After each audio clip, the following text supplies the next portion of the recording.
The history of the atom. Chapter 1. What is an atom? Tonight, let us begin with something impossibly small, yet profoundly important. The atom. Atoms are the building blocks of everything. The air we breathe, the stars we admire, the water that fills our oceans, and the bodies we inhabit are all made of atoms. But this idea that matter is made of tiny, indivisible particles took humanity thousands of years to fully understand. An atom is a unit of matter. It is made up of a nucleus containing protons and neutrons surrounded by a cloud of electrons. Though simple in concept, atoms form the foundation of all chemistry, all physics, and all life. But how did we come to know of them? And how did our ideas about atoms evolve through the centuries? Let's take a long, slow journey through time and thought, tracing the history of the atom, from ancient speculation to modern science. This is a story not just of discovery, but of imagination, patience, and quiet revolution. Chapter 2. Ancient Greece and the idea of indivisible matter. Our story begins over 2,000 years ago in ancient Greece. A philosopher named Democritus proposed that all matter was composed of small, indivisible particles, which he called atomos, meaning uncuttable. He imagined these particles moving through empty space, combining in various ways to form the substances of the world. Democritus had no microscope, no laboratory, and no mathematical proofs. His theory was purely philosophical, and for centuries it remained little more than an idea, a speculative whisper in the halls of ancient thought. Aristotle, the more influential thinker of the time, rejected the atomic theory. He believed matter was continuous and made up of 4 elements: earth, air, fire, and water. And so the atomic idea faded, tucked away in the pages of forgotten manuscripts. But it had been planted like a seed, waiting for science to give it light. Chapter 3. Alchemy and the Long Silence. For over 1,000 years, the atomic theory lay dormant. In its place, the practice of alchemy flourished. Alchemists were the forerunners of chemists. They experimented with metals, herbs, and other substances in search of transformation, the most famous goal being the transmutation of base metals into gold. While much of alchemy was mystical and symbolic, it did involve observation, measurement, and technique. It preserved a curiosity about matter that would later give rise to modern chemistry. Yet, the atom remained absent from these explorations. Alchemists spoke of essences, humours, and spirits, but not of particles. The world had to wait until the Enlightenment before the atomic idea would re-emerge in a more scientific form. Chapter 4. John Dalton and the Return of the Atom. In the early 1800s, an English scientist named John Dalton revived the atomic theory. Dalton proposed that all matter is made of tiny particles called atoms, and that each chemical element is composed of atoms of a single, unique type. He believed these atoms could combine to form compounds, and that chemical reactions involved rearrangements of these atoms. Dalton's ideas were grounded in careful observation and measurement. He used experimental data to support his claims, such as the way gases react in fixed proportions. He also created the first table of atomic weights and symbols, laying the foundation for the periodic table. Dalton's work marked the beginning of atomic theory as a scientific discipline. At last, the atom had re-entered the realm of science, not as a metaphor, but as a measurable reality. Chapter 5. The discovery of the electron. By the end of the 19th century, scientists were probing deeper into the structure of the atom. In 1897, J.J. Thomson conducted experiments with cathode rays, streams of particles produced in vacuum tubes. He discovered that these rays were made of negatively charged particles, much smaller than atoms. He had discovered the electron. This was a stunning revelation. If atoms contained electrons, they were not indivisible after all. Thomson proposed a model in which electrons were embedded in a positively charged sphere, like raisins in a pudding. This plum pudding model was soon replaced, but it marked the beginning of subatomic physics. The atom, once thought to be the smallest unit, was beginning to show its inner complexity. Chapter 6.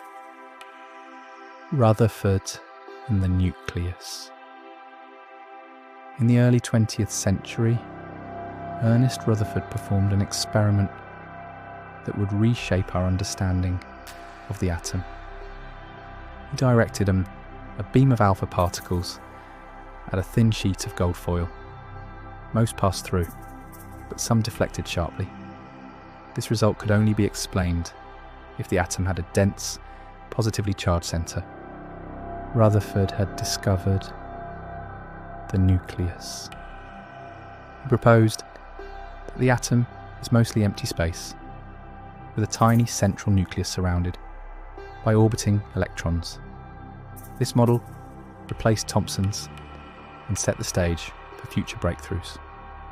It was a moment of clarity in the growing picture of atomic structure, a moment when the invisible became visible through insight. Chapter 7. Niels Bohr and quantum orbits. In 1913, Niels Bohr introduced a refinement to Rutherford's model. He proposed that electrons orbit the nucleus in fixed energy levels, or shells. According to Bohr, electrons could jump between these levels by absorbing or releasing energy in discrete amounts called quanta. This idea explained the spectral lines of hydrogen and helped bridge classical physics with emerging quantum ideas. Bohr's model was simple and elegant. It gave structure to the atom and opened the door to the strange world of quantum mechanics. Though later replaced by more complex theories, the Bohr model remains a useful stepping stone in understanding atomic behaviour. Chapter 8. The rise of quantum mechanics. As scientists explored further, it became clear that electrons do not move in neat orbits like planets. Instead, they behave like both particles and waves. Quantum mechanics emerged as a new framework, one that described probabilities rather than certainties. Werner Heisenberg introduced the uncertainty principle, stating that that we cannot simultaneously know both the position and momentum of a particle with perfect accuracy.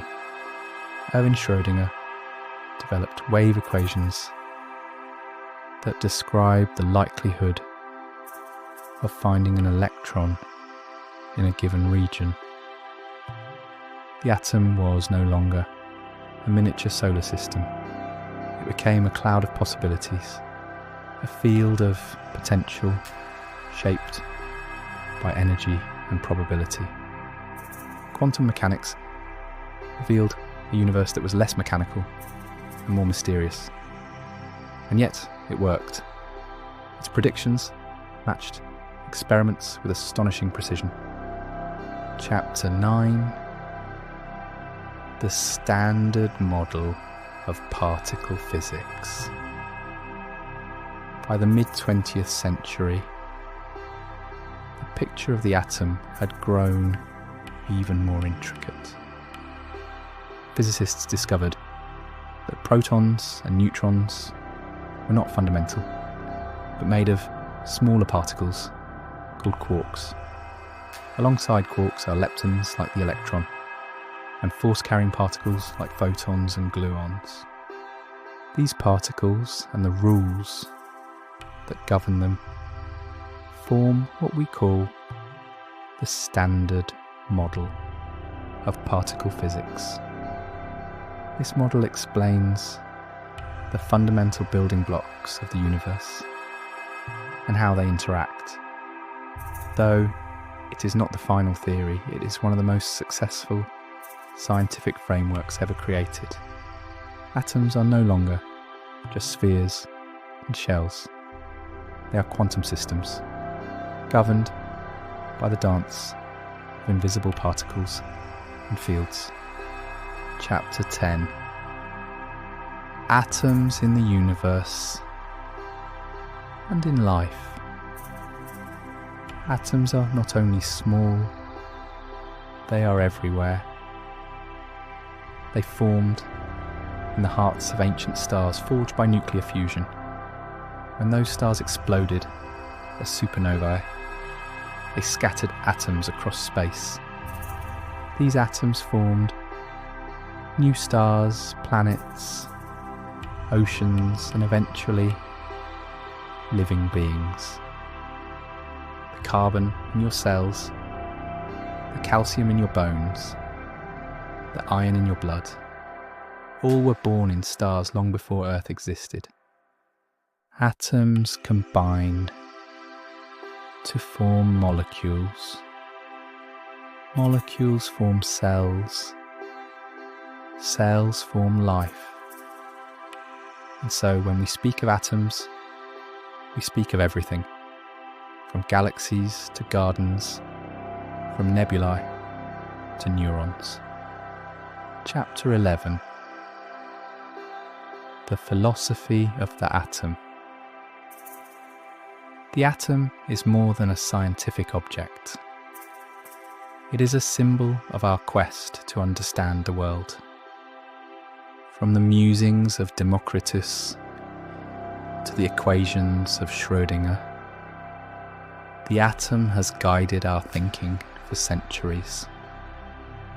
It reminds us that great truths can emerge from small beginnings, and that even the invisible can be known through careful thought. The atom is a triumph of imagination, a mystery made visible, and yet there is still more to learn.